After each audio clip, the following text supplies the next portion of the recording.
எமக்கு புகுமூர் உமக்கு போகுமூர் ஆயிட்டோ.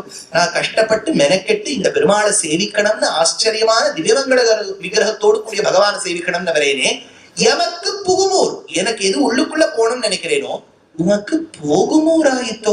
நீ கிளம்பி போற ஊரா போயிட்டே. அப்ப அந்த பொண்ணு என்ன சொல்லிக்கணும், நான் ஏதோ அரிசி வாங்கினேன், நன்னா இல்லை, காத்து எல்லாரும் திட்டிவிட்டா, அதெல்லாம் சொல்லிக்கணும். அது சொல்லவே இல்லை. சின்ன பொண்ணு. இவரோ உபவீத்தின ஊர்க்க புன்றவந்தம்னு திருதண்டத்தை பிடிச்சிட்டு சன்னியாசி நின்று இருக்க. அந்த பொண்ணு தைரியமா சொல்லித்து, கையிரண்டும் விட்டேனோ திரௌபதியை போலே, அழைத்து வருகின்றேன் என்றேனோ அக்ரூரரை போலே, கூட செல்கின்றேன் என்றேனோ பெருமாளை போலே, இப்படின்னு 81 காரணங்கள் சொல்லிட்டு அன்னைக்கு திரௌபதி 2 கையும் கிருஷ்ணான்னு சொல்லி விட்டாளே, அவளுக்கு இருந்த பக்தியில் ஒரு திவளை எனக்கு இருக்கா நான் இந்த ஊரில் வசிக்க? அக்ரூரருக்கு எத்துணை கிருஷ்ண பக்தி இருந்திருந்தால் அந்த ராஜாவான கம்சன் அக்ரூரா கண்ணனை அழைத்துவான்னு சொன்ன பிறகு அந்த பக்தி ஸ்ரத்தையோடு சென்றாரே, அக்ரூரருக்கு இருந்த பக்தியில் ஒரு திவளை எனக்கு இருக்கின்றதோ, இத்தனை 81 பேருக்கு இருந்த பக்தியில் எனக்கு ஒரு திவளை இருந்திருந்தால் நான் இந்த ஊரில் தங்கியிருக்கலாம் பெரியவரே. எனக்கு அந்த பக்தி இல்ல, அதனால நான் கிளம்பி போறேன்னாராம். அப்ப ராமானுஜர் நானும் உன்னோட வந்துடுறேன். அந்த ஒண்ணு கேட்டது, நீ எதுக்கு வரே? ஏம்மா, இருக்கப்படாதுங்கிறதுக்கே நீ 1/2 மணி நேரம் உபன்யாசம் கொடுக்குறியா? அப்படின்னா இந்த ஊர்ல இருக்கணுங்கிறவா எவ்வளவு பெரிய உபன்யாசம் கொடுப்பா, எனக்கு அவ்வளவுலாம் ஞானம் இல்லேன்னு கிளம்பி போற போது அது கேட்டுதான். இவ்வளவு ஒரு எளிமையான தன்மையோட ஒருத்தர் பேசுறாருன்னா நிச்சயமா உங்க பேர் ராமானுஜரா இருக்கணும்னு அந்த பொண்ணு சொன்ன உடனே, அடியேன் பாஷ்யக்காரர் ராமானுஜர் எம்பெருமானார் தான் சொன்ன உடனே அதை விழுந்து சேவிச்சுதான். 1000 வருஷத்துக்கு முன்னாடி என்ன கான்வர்சேஷன்ஸ்லாம் இருந்திருக்கு. அதாவது ராபர்ட் லை வந்த உடனேதான் நம்ம ஆடையே போட ஆரம்பிச்சோம். அதுக்கு முன்னாடி எல்லாரும் பிறந்த மேனியோடு திரிந்து கொண்டிருந்தோம்னு ஒரு விஷயம் இருக்கு பாருங்க. 1000 வருஷத்துக்கு முன்னாடி எப்படி பேசிருக்கா ஒண்ணுமே இல்ல. ஒரு பாசுரத்துல ராமானுஜர் போய் கேட்கிறாரு, இந்த நவதிருப்பதியில ஒரு பொண்ணு, சின்ன பொண்ணு, மோர் வித்துன்னு இருக்கு. ஏண்டிமா இங்கே ஒரு புளிங்குடின்னு ஒரு ஊர் இருக்கே, அது எவ்வளவு தூரம்னு கேட்டார். அந்த பொண்ணு ஏதாவது ஒண்ணு சொல்லிருக்கணும் இல்லையா? கூப்பிடும் தூரம் அது. இங்கேருந்து கூட்டேன்னா அந்த இடத்த கேட்குமா, கூப்பிடும் தூரம். ஏமா இப்படி எல்லாம் கூட ஒரு தூரம் இருக்கோ, கூப்பிடும் தூரம்? உனக்கு யார் சொன்னாங்க? நம்மாழ்வார் தான் பாசுரத்துல கூவும்னு ஒரு வார்த்தை சொல்லியிருக்காரு. உங்களுக்கு தெரியாதா பெரியவரேன்னு கேட்டுதான். மோர் விக்கிற பொண்ணுக்கு 1000 வருஷத்துக்கு முன்னாடி உவமை சொல்றதுக்கு திருவாய்மொழி பாசுரம் இருந்திருக்குன்னா எந்த அளவுக்கு திருவாய்மொழி ஊடுருவி இருக்கு பாருங்கோங்கிற. அதனால புகுமூர் ஆச்சா. இப்போ இந்த மதுர கவியாழ்வாருடைய பிறப்பு, அவர் ஒரு அந்தணர் குலத்தில் பிறந்தவர். அவர் பெருமாளுக்கு கைங்கரியம் செய்யக்கூடிய குமுதன் என்னும் கணத்தினுடைய அபராவதாரமாக பிறந்தார். பூர்வசிகை, சாமவேதம் கற்ற ஒரு அந்தணராக பிறந்தார். சாமவேதத்திலே பூர்வசிகான்னு இருப்பா. பூர்வசிகான்னு முன்னாடிய வாழ்க்கை சிக்கா இருக்கும், பின்னாடி பின்பக்கமா இருக்கார். அதனால பூர்வசிகா திருக்கோளூரில் பிறந்தவர். தாமிரபரணி ஆத்தங்கரையில் பிறந்தவர். ஏதோ ஒரு காரியவசமாக மேல வாரணாசி காசி கஷேத்திரம், முக்கியம் பேர் பிரயாகம் காசி கஷேத்திரம் எல்லாம் போகும்போது ஒரு முறை இரவு வேளையில் வெளியே வரும்போது ஏதோ ஜாஜ்வல்யமான ஒரு நட்சத்திரம் தெரிஞ்சுதான். இது எப்படி இந்த நட்சத்திரம் நம்ம பார்த்ததே கிடையாது, ரொம்ப பளபளப்பா இருக்கேன்னு சொல்லிட்டு அவர் ஈர்த்தது. இவர் அந்த நட்சத்திரம் எங்கேன்னு உதிக்கின்றது, ரொம்ப பளிச்சுன்னு தெரியறதேன்னு அதை நோக்கியே நடக்க ஆரம்பிச்சார். உத்தரப்பிரதேசத்திலேருந்து நடந்தார் சத்தீஸ்கரை தாண்டி, ஒடிசாவை தாண்டி, தெலுங்கானாவை தாண்டி, ஆந்திராவை தாண்டி, தமிழ் மண்ணுக்குள்ள நுழைஞ்சு தொண்டை மண்டலம் தாண்டி, சோழ மண்டலம் தாண்டி, நடுநாடு தாண்டி, பாண்டிய தேசத்துக்குள்ள தாமிரபரணி ஆத்தங்கரைக்குள்ள அப்படியே அந்த நட்சத்திரத்தையே தேடி வந்துட்டு கொண்டிருக்கும் போது அது ஒரு புளிய மரத்து பொந்துக்குள்ள மறைஞ்சுட்டான். என்னது இங்க வரைஞ்சிருக்கேன்னு பார்த்தா அங்க ஒரு கண்ணங்கரையில் ஒரு பிள்ளை அழகான விக்கிரகம் ரூபத்துல உட்கார்ந்துட்டு இருக்கு. கண்ணை மூடின்னு இருக்கான். அப்பா நீ யாரு அப்படின்னு கேட்டுதான். இந்த பொந்துல இருக்கக்கூடிய பதில் குழந்தை பதிலே சொல்லாது. குழந்தை மாதிரியே இருக்கு, பெரியவர் மாதிரியே இருக்கு. வச்சுக்கோங்களேன், ஒரு 12-13 வயசுன்னு வச்சுக்கோ. அது பதிலே சொல்லல. இவரும் கல்ல விசிறி எழுதி பார்த்தாரு, கையை கூப்பி பார்த்தாரு, உடனே அந்த குழந்தை பதில் சொல்லல. அப்ப அந்த குழந்தையின் தேஜஸ பார்த்த உடனே இவருக்கு ரொம்ப நாளா இருந்த ஒரு சந்தேகம் மனசுல இருந்தது. ஒருவேளை அந்த சந்தேகத்தை பல பேர்கிட்ட கேட்டோம், ஒருத்தரும் அதுக்கு பதிலே சொல்லலையே. ஒருவேளை இந்த குழந்தையின் தேஜஸ பார்த்தா இந்த குழந்தையால பதில் சொல்ல முடியுமோன்னு தோணிது. உடனே வாயை திறந்து கேட்டாரா மதுர கவியாழ்வார் அந்த குழந்தையை பார்த்து, செத்தத்தின் வயிற்றில் சிறியது பிறந்தால் எத்தை தின்னு எங்கே கிடக்கும் கணீர்னு கேட்கிறார். கோவில்ல இருக்கவாள்லாம் பார்த்துருக்கேன். ஆமா, இவ்வளவு வருஷமா இந்த குழந்தை பொந்துல இருக்கக்கூடிய குழந்தை கண்ணே திறக்கல, என்னவோ இந்த குழந்தைய பார்த்து இவர் கேள்வி கேட்கிறார். செத்தத்தின் வயிற்றில் சிறியது பிறந்தால் எத்தை தின்னு எங்கே கிடக்கும். முதல் முறையாக அந்த குழந்தை தன் கண்ணை திறந்ததாம், வாயை திறந்து சொல்லித்தான், அது அத்தை தின்னு அங்கே கிடக்கும் அப்படின்னு சொன்ன உடனே இவர் காலில் விழுந்து சிரிச்சுட்டார். கோவில்ல இருக்க வழக்கம் ஆசிரியர், இவ்வளவு வருஷம் வாயை திறக்காத குழந்தை, கண் பார்க்காத குழந்தை பார்க்கறது பேசுறது. மதுர கவி ஆழ்வார்க்கிணறு இவ்வளவு வருஷம் எத்தனையோ வித்வான்கள் கிட்ட கேட்டு சந்தேகம் கேட்ட இந்த கேள்விக்கு பதிலே தெரியாம இருந்தது, பதில் தெரிஞ்சுடுத்து. இப்ப நமக்கு என்ன கேள்வியும் புரியல, பதிலும் புரியல. நம்மளுடைய நிலையை நம்ம பார்த்துடலாம். செத்தத்தின் வயிற்றில் சிறியது பிறந்தால் எத்தை தின்னு எங்கே கிடக்கும், இதுதான் கேள்வி. அது அத்தை தின்னு அங்கே கிடக்கும் அப்படின்னு விட்டார். கேள்வி என்னன்னா, பகவத் சிருஷ்டியில இதை கொஞ்சம் புரிஞ்சுக்கோ, இது வேதாந்த தத்துவம். ஈஸ்வர சிருஷ்டியில 3 தத்துவங்கள் உண்டு. ஒண்ணு ஈஸ்வரன்கிற தத்துவம், பரம தத்துவம். சேதன அச்சேதனன்னு 2 கோஷ்டி. இப்ப நம்ம ஜீவாத்மாக்கள்லாம் சேத்தனங்கள். இப்போ சரீரத்துக்குள்ள ஒரு ஜீவாத்மா இருக்கு இல்லையா, இருக்கு, நம்ம இருக்கோம் இத்தனை நாளா, உள்ள ஒரு ஜீவாத்மா இருக்கு, அதுதான் சேதன தத்துவம்னு பேர். ஏன்னா அது தர்மபூத ஞானத்துக்கு ஆதாரமா இருக்கு. இன்னொன்னு அச்சேதனம். இந்த பாஞ்ச பௌத்திக சரீரம், இந்த மைக்கு, லேப்டாப், போனு, கீனு, இதெல்லாம் அச்சேதன தத்துவங்கள். நம்ம உடம்புங்கிற அச்சேதன தத்துவம் ஞானம் இல்லாததுதான். ஆனா ஞானம் இருக்கா மாதிரி தெரியறது. ஏன்னா நம்ம உள்ளுக்குள்ள இருக்கக்கூடிய ஜீவாத்மாவின் தர்மபூத ஞானம் சரீரம் முழுக்க வியாபித்து இருப்பதா. இதே இந்த அச்சேதன தத்துவத்துக்கும் ஒரு ஜீவாத்மா இருக்கு, ஆனா ஒட்டின் இருக்கு, அதுக்கு செயல்படாது. It is not pervaded. ஞாபகம் வச்சுக்கோ. இப்போ டெக்னிக்கலா பிலசாபிக்கலா யாராவது உங்களை சனாதன தர்மத்துல ஒண்ணு கேட்கறான்னு வச்சுக்கோ, இதுக்கு ஜீவாத்மா இருக்கான்னு கேட்டா ஆமா ஒட்டின் இருக்குன்னு சொல்லணும். அதனோட பெரிஃபெரியில இருக்கும். But it will not get activated because that has not pervaded the material body of this non-living thing. ஆனா நம்ம சரீரத்துல இருக்கக்கூடிய ஜீவாத்மா உள்ள பர்வேட் ஆகி தர்மபூத ஞானம்ங்கிற அட்ரிபியூட்டிவ் நாலேஜால பர்வேட் ஆகி ஆக்டிவேட் ஆயிருக்கு. சுவாமி இதுக்கு மேல நீங்க சொல்லாதீங்க. சரி, விஷயத்துக்கு வரேன். இப்போ உள்ளுக்குள்ள இருக்கக்கூடிய ஜீவாத்மா செத்தத்தின் வயிற்றில் அப்படின்னா இந்த உடம்புக்குள்ள இருக்கக்கூடிய ஜீவாத்மா செத்தத்தின் வயிற்றில் சிறியது பிறந்தால் எத்தை தின்னும். இப்ப நம்ம உடம்புக்கு ஏதாவது தோசை, இட்லி, வெளியில கேன்டீன் எல்லாம் சாப்பிட்டு இருப்போம். உள்ளுக்குள்ள இருக்கக்கூடிய ஜீவாத்மா எதை சாப்பிடும்? ஏன்னா ஜீவாத்மாக்கு பசி எடுக்காது. பசி எடுக்காத போது எதை சாப்பிடும்? இப்ப டாக்டரே சொல்றாரு, பசி எடுக்கும் போது தான் சாப்பிடணுங்கிறார். அப்படின்னா பசியே எடுக்காத போது எதை சாப்பிடும்? கர்மாவை சாப்பிடும். எத்தை தின்னு எங்கே கிடக்கும் அப்படிங்கிறது இவர் கேள்வி. எதை சாப்பிடும்னார். அதுக்கு நம்மாழ்வார் சொன்னார், அது இவ்வளவு வருஷமா இவ்வளவு ஜன்மாந்தரமா சேர்த்து வச்சிருக்கக்கூடிய கர்மாவை சாப்பிட்டு அங்கே கிடக்கும். அதனாலதான் நம்ம சொல்றோம், ஏன் கஷ்டப்படுறேன், எல்லாம் கர்மாங்கிறோம் வருங்க. ஏன்னா நம்ம ஜீவாத்மா அந்த கர்மாவெல்லாம் அனுபவிச்சுட்டே இருக்கு. எப்போ when you are experiencing the fruits for your actions, so அப்போ the actions become your food. That is why you have been able to experience the actions of that fruit. புரியுதோ? அதுதான் இவர் கேள்வி. பாருங்க, கேள்விக்கு நான் 15 நிமிஷம் எக்ஸ்பிளைன் பண்றேன். இவர் கேள்வி கேட்டார், அந்த குழந்தைக்கு பதில் புரிஞ்சு கொடுத்தோம்னா மதுர கவி ஆழ்வார் அவர் காலில் விழுந்து சேவிச்சாராம், இனிமேல் நீதான் என் ஆச்சாரியன். அந்த தாமிரபரணின்னு ஒரு நதி ஓடுறது வருங்க. அந்த தாமிரபரணியை பத்தி கிஷ்கிந்தா காண்டத்துல சுக்ரீவன் சொல்றான், அகஸ்தியர் சிகரத்தில் பிறக்கக்கூடிய நதி. தமிழகத்தில் ஓடக்கூடிய நதிகளில் தமிழகத்திலேயே பிறந்து கடலில் சங்கமிக்கக்கூடிய ஒரே ஒரு நதி தாமிரபரணி.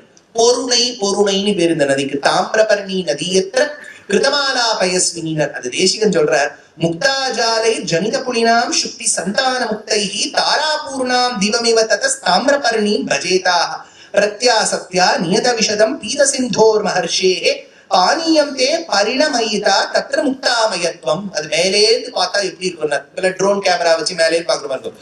ரொம்ப ஓஹோன்னு ஒரு மேலேன்னு பார்த்தோம்னா நம்ம ஊருக்குள்ள சுத்தமா இருக்க மாதிரி இருக்கும். ட்ரோன் கேமரா எல்லாம் வைக்கிற பாருங்க, நம்ம ஊரே பளபளப்பா இருக்க மாதிரி இருக்கும். ரொம்ப ஜூம் பண்ணி பார்த்தாதான் இங்க குப்பை சத்தை நம்ம இருக்கிறதெல்லாம் நமக்கு தெரியும். மேலேந்து பார்த்துட்டோம்னா இதெல்லாம் அழுக்கே தெரியாது. அதனால இப்ப மேலேந்து பாக்குறாரு, எப்படி இருக்கான் தாமிரபரணி. அங்கங்க நதி பிரவகிக்கிறது. கொஞ்சம் ஜலம் குறைஞ்சுடுத்துன்னு வச்சுக்கோ சரத்காலத்துல. அப்ப கொஞ்சம் குறைஞ்ச உடனே அங்கங்க மணல் திட்டு வரும். அந்த மணல் திட்டு முழுக்க முத்தா இருக்கும். ஏன்னா அந்த ஆயிஸ்டர்ஸ்ல இருந்து ரைட் டைம்ல அந்த முத்து வெளியில வந்துருமா. முத்து முத்தா குவிஞ்சிருக்குமா. அங்க வெள்ளமுத்து, இங்க வெள்ளமுத்து, இங்க வெள்ளமுத்து, நடுவுல நைல்யத்தோட நதி ஓடுறது. மேலேந்து பார்த்தா இரவு ஆகாசம் கீழே தெரியற மாதிரி இருக்குமா. இங்க ராத்திரி பார்த்தா எப்படி ஆகாசம் அதுல நட்சத்திரங்கள்லாம் தெரியுது இல்லையா, அந்த பிளாங்கெட் அப்படியே கீழே போடுங்க. கீழே போட்டா முத்து முத்தா இருக்கக்கூடிய சேர்த்தி தாமிரபரணியில தெரியும். அடுத்தது மனுவியாச பிராச்சேதச பரிஷர் தர்ஹா குவச்சதியம் சுதாசிக்தா சுக்தி ஸ்வயமுதயம் அன்விஞ்சதி ஜனே நிருந்த்யு கேவிந்தியாச்சல விகட சந்தியா நடஜடா பரிப்ராந்தா பங்கோரு பரியதி கங்கா நிபததி. அதாவது இந்த பிரபந்தம் சுவாமி நம்மாழ்வார் சாதிச்ச திருவாய்மொழியை யாரெல்லாம் கேட்கணும்? தேசிகன் சொல்றார், மனு கேட்கணுமா, வியாசர் கேட்கணுமா, வால்மீகி கேட்கணுமா? ஆனா அதெல்லாம் சொல்லிட்டு சொல்றாரு, இவெல்லாம் கேட்டிருக்கணும், கடைசியில நான் கேட்டுட்டேன் அப்படின்னார். அது எப்படின்னா, சிவபெருமான் நடனம் ஆடும் போது அவர் தலையிலேருந்து உற்பத்தமாகக்கூடிய கங்கா ஜலத்தை ரிஷிகள் தான் பருகணும். ஆனா சாதாரணமா இருக்கக்கூடிய ஒரு நாய் கூட அதை நக்கும் அளவுக்கு பெருமாள் ஆக்கியிருக்காருன்னா நம்மாழ்வார் பிரபந்தத்தை நான் ஏன் கேட்க கூடாதுன்னு சொல்றார். அடுத்தது நாகர்கோவில் கிட்ட ஒரு திவ்யதேசம் இருக்கு, திருவண் பரிசாரம். கேள்விப்பட்டிருக்கோம்? அந்த மாமி கேள்விப்பட்டிருக்கா? நிறைய பேர் கேள்விப்பட்டிருக்கேன்.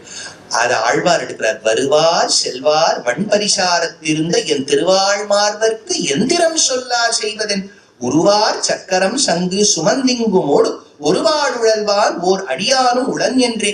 இந்த திவ்யதேசத்துக்கு என்ன பெருமைன்னா, இது சுவாமி நம்மாழ்வாருடைய திருத்தாயார் உடையநங்கை அப்படிங்கிறவள் பிறந்த இடம். நம்மாழ்வாருடைய சரித்திரத்தை நம்ம ரொம்ப முக்கியமா கேட்கணும். ஏன் இதெல்லாம் கேட்க வைக்கிறேன்னா, நீங்கள்லாம் யூ ஷுட் பிகம் அம்பாசிடர்ஸ். சுவாமி நம்மாழ்வார் பிராமண குலத்தில் பிறந்தவர் அன்று, சூத்ர ஜாதியை சார்ந்தவர். சூத்ர ஜாதியை சார்ந்த சுவாமி நம்மாழ்வார் கொடுத்த பிரபந்தத்தை தான் அத்துணை வேத விற்பனர்களும் இன்னைக்கோ கத்துண்டு சொல்றா. அதனால ஒரு காலத்திலும் நீங்க எங்கேயாவது உங்களை இன்டர்வியூ பண்ணா சொல்லுங்க, சுவாமி நம்மாழ்வார் கொடுத்த பிரபந்தம் தான் திராவிட வேதம்னு கொண்டாடுறோம். யாரும் நமக்கு ஜாதியின் மதிப்பை சொல்லி தரவே வேண்டாம். நம் பெரியோர்களை விட சுவாமி நம்மாழ்வார் சூத்ர ஜாதியை பிறந்த ஒரு மகனிய ஞாபகம். ராவணன் எடுக்கிறோம், ராமர் ராவணனை கொன்னார். ராவணன் எந்த ஜாதி? பிராமண ஜாதி. தவறு செய்தால் எந்த ஜாதியை சார்ந்தவராலும் தண்டிக்கப்படுவர். ஞானியாக இருந்தால் சுவாமி நம்மாழ்வாரை எத்தனை இன்னைக்கும் ஷடாரி கோவில்ல சாதிக்கிறாளே, அத்தனை பிராமணர்கள் கை கூப்பி நிற்கிறாளே, அந்த ஷடாரி என்கின்ற நம்மாழ்வாருக்காகத்தான். அதனாலதான் எதுக்கு இது சொல்ல வந்தேன்னா, அடிக்கடி ஒரு விஷயம் வந்துடும். புருஷ சுத்தத்துல பிராமணோசிய முகமாசி பாபுராஜன்ய கிருதா ஊரு ததசே யத்வைஷ்யா பத்யாவும் சூத்ரோ அஜாயதன்னு சொல்லியிருக்கேன். திருவடியிலிருந்து சூத்ரன் பிறந்தான், ஏளனம் செய்து விட்டார்கள் கிடையாது. இன்னைக்கும் கோவிலுக்கு போனா திருவடி சேவையாச்சான் தான் கேட்பா, திருமுக சேவையாச்சான்னு கேட்கவே மாட்டான். அதனால திருவடியிலிருந்து உற்பத்தமானவள் தான் கங்கை. பெருமாள் திருவடியிலே தான் கங்கை வந்திருக்கா. பெருமாளுடைய திருவடியில் தரிக்கக்கூடிய பாதுகை தான் ஷட்டாரியாக இருக்கின்றது. அந்த ஷட்டாரியான நம்மாழ்வார் கொடுத்த பிரபந்தமான திருவாய்மொழிதான் திராவிட வேதம். ரிஷிம் சுஷாமகே கிருஷ்ண கிருஷ்ணா தத்துவமியோத்திடம் சஹஸ்ர சாகாம் யோத்ராட்சியும் திராவிடியும் பிரம்ம சம்ஹிதாம் பராசர பட்டர். அதனால சுவாமி நம்மாழ்வாருடைய சரித்திரம் நாம் சொல்லுவதும் கேட்பதும் தமிழுக்கு மட்டும் இல்ல, சனாதன தர்மத்துக்கே அதுதான் பெருமை. அதனால இந்த பாசுரத்தை ஸ்ரவணிப்போம்.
Gangani Padani Manu Vyasa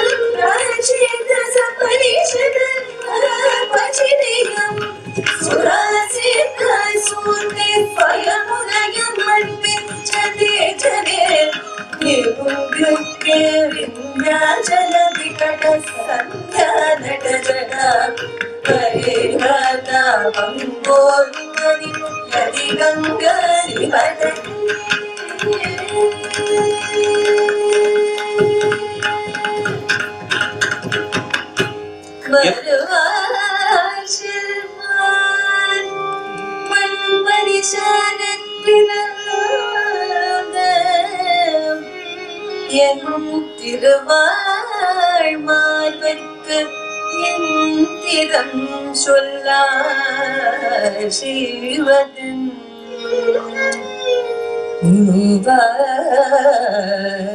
வாசகரும் சங்கு சுமந்திங்குமாடு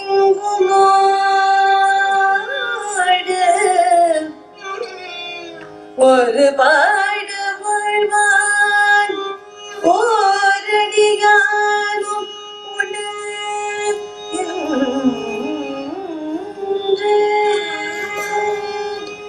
கௌரவேண நரேந்திரேண துவாபரே பரிபாலிதா ததாख्यया விக்யாதா தாமிரபரணி சரிக்கடே. அதாவது திருநகரி, ஆழ்வார் பிறந்தபடியால் ஆழ்வார் திருநகரி. ஆழ்வார் திருநகரியில் வருவதற்கு பூர்வம் இந்த ஊருக்கு என்ன பேர்? குருகாபுரி. குருகாபுரின்னா குரு என்கின்ற வம்சத்தில் வந்த குரு மன்னர்கள். ஹஸ்தினாபுரத்துல குரு சொல்றோம் இல்லையா, குருவின் வம்சத்துல வந்த வாழ்க்கை கௌரவாள்னு பேர். அந்த குருவின் வம்சத்துல வந்த ஒரு மன்னர் ஆண்ட ஊராம் தாமிரபரணி ஊர்ல இருக்கக்கூடிய இடம். அதனாலதான் இதுக்கு குருகாபுரின்னு பேர். குருகூர் குருகூர்னு சொல்லிட்டு இருக்கோம். இந்த ஊரில் இருந்த ஒரு பாகவதோத்தமருக்கு திருவழுதி வளநாடர். எல்லா உபன்யாசத்துலயும் ஸ்டாண்டர்டா இருக்கு. எல்லாம் புரியுது சார், புரியாம எங்களுக்கு இல்லவே இல்லைன்னு இந்த பேரெல்லாம் சொல்றேடே எப்படி ஞாபகம் வச்சுக்காதீங்க. உபன்யாசத்துல இதுக்கு யூடியூப்ல போடுறோம், கேட்டுட்டே இருக்கணும். ஏன்னா கேட்டு முடிச்ச உடனேதான் மறக்கும். கேட்டுட்டே இருந்தேன்னு வச்சுக்கோ, மறக்கவே மறக்காது. அதனால திருவழுதி வளநாடர், அவர் பிள்ளை அறந்தாங்கியார், அவர் பிள்ளை சக்கரபாணியார், சக்கரபாணியார் பிள்ளை அச்சுதர், அச்சுதர் பிள்ளை செந்தாமரை கண்ணர், செந்தாமரை கண்ணர் பிள்ளை பேர் செண்கண்ணர், செண்கண்ணர் பிள்ளை பேர் பொற்காரியார், பொற்காரியார் பிள்ளை பேர் காரியார். இந்த காரியார் திருவன் பரிசாரத்தில் இருந்த பெரியவருடைய பெண்ணான உடையனங்கையை கல்யாணம் பண்ணிட்டார். இன்னைக்கும் நீங்க திருவன் பரிசாரம் போனேன்னா பெருமாளை சேவிச்சுட்டு ரைட் ஹேண்ட் சைட்ல ஒரு வீதி இருக்கும். அந்த வீதியின் ஓரத்தில் சுவாமி நம்மாழ்வாருடைய திருத்தாயார் உடையனங்கை பிறந்த இடம் இன்னும் இருக்கு. நம்மாழ்வார் இல்ல, நம்மாழ்வாருடைய அம்மா பிறந்த இடம். அதனால அந்த உடையனங்கைக்கும் காரியாருக்கும் பிறக்கக்கூடியது ஒரு பிள்ளை. இது ஒரு வழக்கம் உண்டு. ஒரு தம்பதி நல்ல குழந்தை, ஆணாகவோ பெண்ணாகவோ ஒரு குழந்தை பிறக்க வேண்டும் என்றால் பூர்வம் குலதெய்வத்துக்கோ இஷ்ட தெய்வத்துக்கிட்டயோ போய் பிரார்த்திக்கிறது ஒரு வழக்கம் உண்டு. அதனால இவர் சார்ந்த ஊர் ஆழ்வார் திருநகரி. ஆழ்வார் பாடினார், ஒன்னும் தேவும் உலகுமத்தும் யாதும் இல்லாவன்னு நான்முகன் தன்னோடு தேவர் உலகோடு உயிர் படைத்தான் குன்றம்போல் மணிமாட நீடு திருக்குறுகூர் அதனுள் என்ற வாதிப்பிரான் நிற்க மற்றை தெய்வம் நாடுதிரேன்னு அந்த விதேசத்து பெருமாளை பாடினார். இன்னொன்னும் திருக்குறுங்குடி, அழகான பெருமாள், வைஷ்ணவ வாமனத்துவம்னு ரொம்ப அழகா இதுக்கு எடுக்கும்போது உபயப்பிரதான பிரணவமான உரைக்கோவிலே அடுத்தது சொல்ற உரைக்கோவிலே, அதாவது ஜனித லாவண்யம்பர், இவ்வளவு அழகான பெருமாள். இன்னைக்கு நீங்க திருக்குறுங்குடி போய் சேவிச்சேன்னா கோவிலும் அழகு, பெருமாளும் அழகு. கைஷீக புராண பட்டணம் எல்லாம் அந்த ஊர்லதான் நடக்கும். ஆச்சரியமான விதேசம். இவ ரெண்டு பேருக்கும் கல்யாணம் ஆச்சு. நல்ல குழந்தையாக பிறக்க வேண்டும்னு பிரார்த்தனை பண்ணா. அதற்கு அனுகுணமாகத்தான் ஒரு குழந்தை பிறந்தது. வைகாசி மாசம் விஷாக நட்சத்திரம்னு பேர். சுவாமி நம்மாழ்வார் பிறந்தார். இந்த குழந்தையின் பிறப்பு ரொம்ப ஆச்சரியமான பிறப்பு. ஏன்னா இந்த குழந்தை பிறந்த குழந்தை அழவே இல்லை. பொதுவா நமக்கு எப்படி லட்சணம், இந்த நாடகங்கள் சலச்சித்திரங்கள்லாம் பார்த்தா அப்பா இங்க அங்கேயா அழுதுண்டே பாருங்க. இந்த செஸ் சாம்பியன் லெவல் உள்ள ஜெயிச்சுட்டாரா இல்லையானா அப்பா அப்பாவும் இப்படி போனை வச்சுட்டு அரைஞ்சிட்டு இருக்காரு. உடனே ஒரு மெசேஜ் வந்தது, அப்படியே சிரிச்சார், வெளியில வந்தார், பிள்ளைய அணைச்சிட்டார். நாடகங்கள்ல ஒரு பெண் லேபர் ரூமுக்கு போறான்னா அப்பா வெளியிலேயே இருப்பார், ஸ்வீட் அப்பா வெளில வச்சுட்டு இருப்பார். அந்த குழந்தை ஒவ்வொரு அழுக சத்தம் கேட்கும், உடனே எல்லாருக்கும் டிஸ்ட்ரிபியூட் பண்ணிடுவார். இப்படிதானே வழக்கம். அப்படின்னா குழந்தை அழ வேண்டும் என்பது அடையாளம். ஏன்னா ஒரு குழந்தை பிறந்துட்டுனா அழணும். அது ஏன் அழறது? இதுக்கு சாஸ்திர ரீதியா ஒரு பதில் சொல்றான். Medically there is a reason which is given. We need to respect that, adore that, respect that, see the logic behind it. சாஸ்திரத்துல ஒரு ரீசன் சொல்றான். என்னன்னா, இந்த ஜீவாத்மா பல யோனிகள்ல போயிருக்கு. இது ஒண்ணு புது ஜீவாத்மா கிடையாது. எப்பவுமே நித்தியோ நித்யானாம் சேதனஸ் சேதனானாம் ஏகோ பகுனாம் சவிததாதி காமான்னு உபனிஷத் வாக்கியம். இந்த ஆத்மா நித்தியம். இது சரீரமா போயிருக்கு. ஒரு ஜென்மத்துல வந்து யுக்ரைன்ல இருந்திருக்கு, அப்புறம் ஆப்கானிஸ்தான் போயிட்டு, சிரியால போயிட்டு, அப்படி ஒரு ஜென்மமா போயிட்டு இப்ப வெஸ்மாம்பலத்திலயோ திருவான்மையிலயோ உட்கார்ந்து இருக்கு. இந்த ஜீவாத்மா பழசு, சரீரம் தான் புதுசு. அது ஆண் சரீரமா இருக்கலாம், பெண் சரீரமா இருக்கலாம், நாய் சரீரமா இருக்கலாம், யானை சரீரமா இருக்கலாம், ஒரு நடிகர் வீட்டு நாயா கூட இருக்கலாம். அது எத்தனை மனிதனை விட ரொம்ப புண்ணியம் பண்ணது. அதுக்கு இருக்கிற ஆடையெல்லாம் விதேசத்துல இருந்து வரும்.